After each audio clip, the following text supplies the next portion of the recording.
It's news time. Information is power. Be current. The news headline: we will destroy you any minute from now. Buhari makes announcements that will affect the bandits. President Muhammadu Buhari has sent a tough warning to bandits, saying that the clock of your ultimate distraction is ticking, as you will no longer have a place to hide.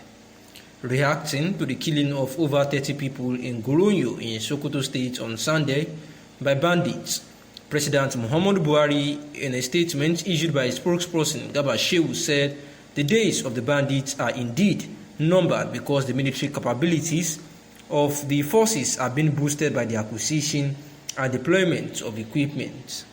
According to the president, the bandits are living in the fool's paradise of invisibility, but reality will soon dawn on them harder than ever before. The President Muhammadu Buhari has said that the bandits are currently under desperate pressure because of the intense and sustained air and ground operations against them in their hideout by the security forces. The cowardly attacks on innocent people by the bandits show a rearguard action of criminals under pressure, but they will have no place to hide, and the gallant security forces will not relent in the current offensive to defeat these callous enemies of humanity, the president emphasized. And this is at the time that Finchiri says that Northeast president for 2023 will wipe away the terrorism in the country. But there is a belief that terrorists will have been snuffed off of the Sambisa forest, Finchiri said. And this is along the line where it has been said that there are basic things that the Boko Haram and terrorists are using to do bombs and the likes like that, including urea, hydrogen peroxide, and the likes. They need to monitor everyone who moves goods in and out of Nigeria, especially those who move hydrogen peroxide. Security at state borders should be tightened to limit the movement of materials like urea and gunpowder around the country.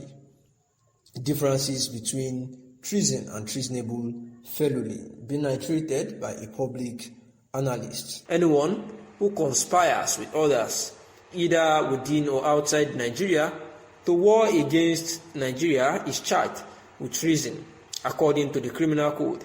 It is also treasonous to encourage a foreigner to invade Nigeria with armed forces. It should be mentioned that if a country or if a person under the age of 18 is found guilty of treason, he or she will be held at the president's discretion rather than being executed.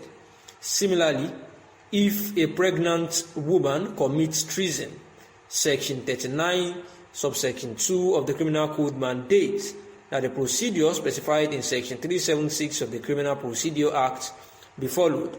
It makes no difference whether the treasonous act was committed by military members or not.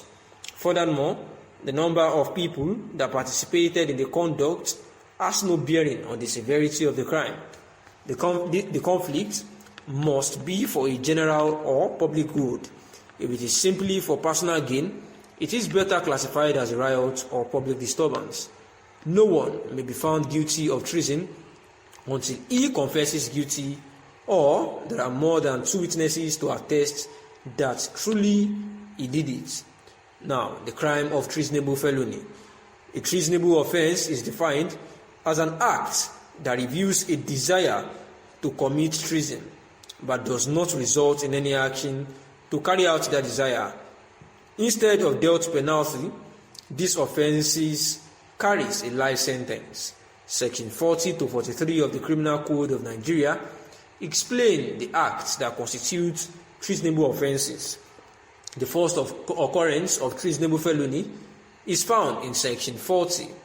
Anyone who becomes an accessory after the fact to treason or has knowledge that some person desires to commit treason but fails to disclose to the proper authorities is guilty of a treasonable crime and faces life in prison according to this law. In addition, anyone who has an intention to commit treason is sentenced to life in prison. Under Section 41 of the Criminal Code, it should be stressed, however, that proof of genuine treason cannot be used as a defense by someone accused with treason. On the other hand, a person who has been dismissed and cleared of the crime of intent to commit treason cannot be tried with treason. Treason is committed by anybody who plans, advises, assists, or engages in any act of war against a traditional chief or a band of citizens. It is worth noting that according to Section 43 of the Criminal Code, a person cannot be charged for treasonable felony or treason if the offense were committed more than 2 years ago, because Nnamdi Kanu is charged with a treasonable felony rather than treason. He might face life in prison or detention for a period of time rather than death if convicted. He will be dismissed and acquitted if the court's decision is in his favor. As a good citizen, all you need to do right now is to pray for God's mercy, because Nnamdi Kanu is imprisoned. The distraction and killings from the IPOB and ESN will worsen. Also, if he is released, pray that work takes control of his life so that the country can yet again be at peace. This is an analysis by a public writer trying to distinguish between treasonable felony and treason, saying that while treason means that it means an attempt to overthrow the present government of the state to which one belongs to and one owes allegiance of loyalty, either through war or material backing from their opponents, or someone who declares war on the state to frighten or overpower the president or governor of the state, that we can say that the person can be charged or is guilty of treason, and the person, according to the criminal code, deserves death sentence. That is, the person will be executed. And saying that if the person is under the age of 18, then it is at the president's discretion to tell what to be done in that case. However, stating that treasonable felony, on the other hand, is when the person, reviews a desire, the person nurses the desire, has not effected it, just like treason that has been effected.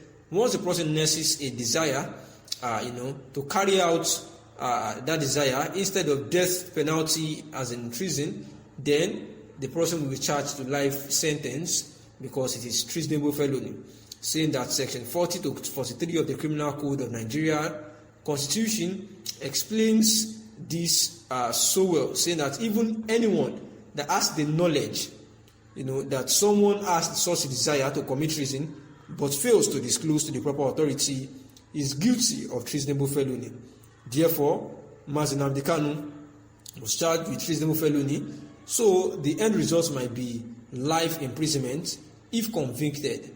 Until then, if he does not, if he's not guilty, then he will be dismissed. The case will be dismissed and he will be discharged and acquitted if the decision is in his favor. Thanks for listening.